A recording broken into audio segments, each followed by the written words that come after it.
went jogging today, and I'm so sore. I think tomorrow will be even worse. Also, I cried my eyes out because I was watching Zelensky's speech at the first in Great Britain, and it was just so emotional.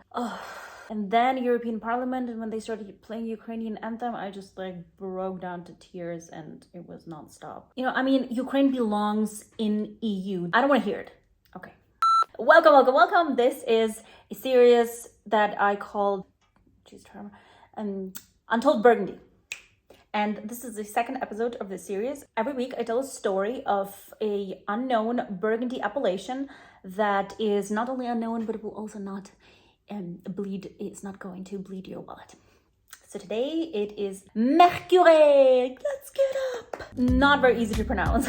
Also, I know that's what it is. That's French. So Mercurey is mostly known for its reds. So it's predominantly Pinot Noir. I actually can't even remember when I had a Chardonnay from Mercurey. It's kind of rare, a white Mercurey.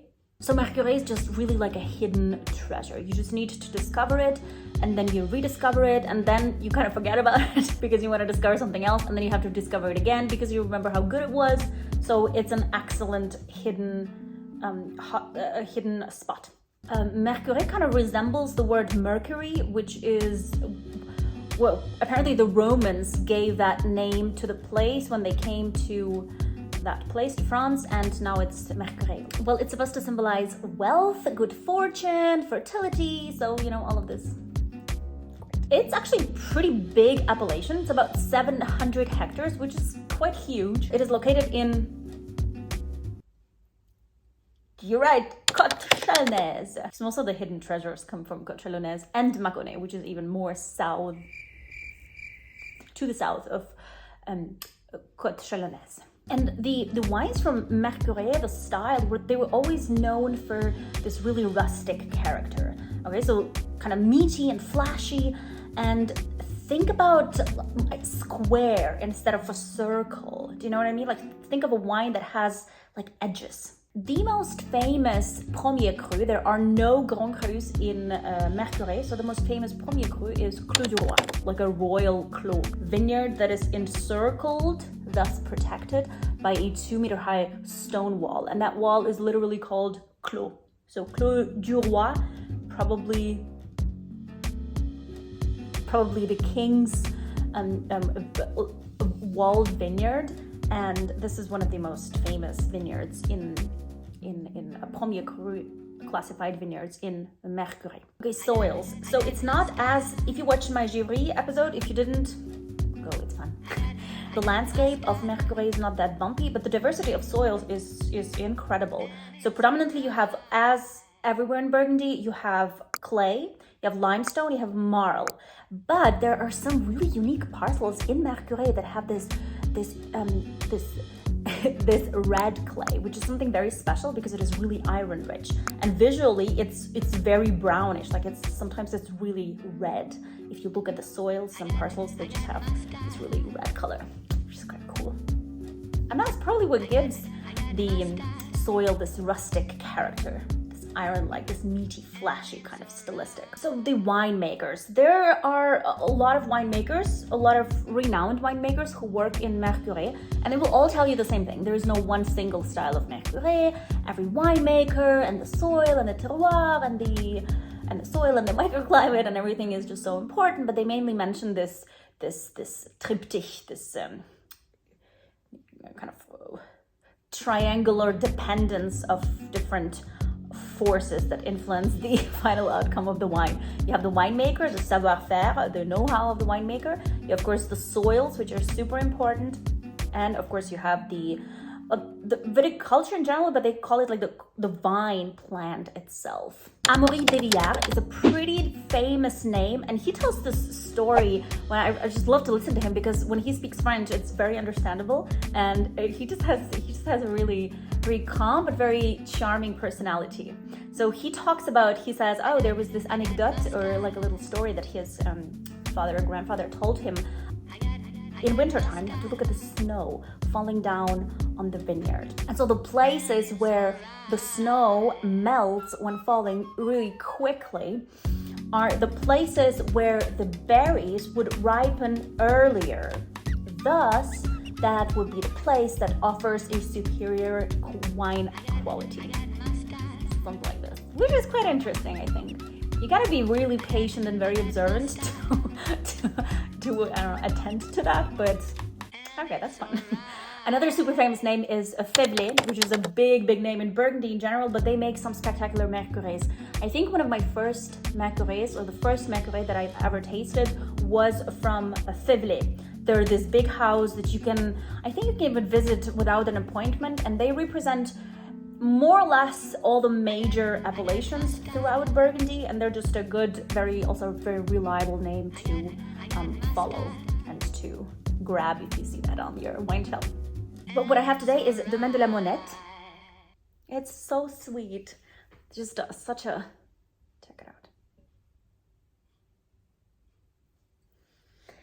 This is 2018, Les Chavances. I love the name Chavances. It's just so melodical, you know? Chavances.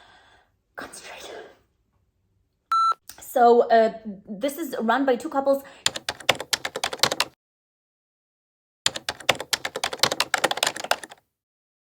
Curiously, from the Netherlands, and they came to Burgundy in 2007-ish. And in every interview, they're like, oh, we were just crazy about wine, and oh, crazy, we love Burgundy. And I was like, me too. And I love them, of course, because they pay so much attention to sustainability, and really on their website, they write every single element that is part of the final outcome that we have in the bottle. So glass of the bottle, obviously the wine itself, the paper, the cork, everything is made without harming the environment. So, you know, sustainable from A to Z. Is this the last letter in the alphabet? And again, like the parcel, I really love it. What again? Like Chavances. So nice. I haven't found what exactly it means, but pretty cool. Sounds pretty cool, right? Chavances.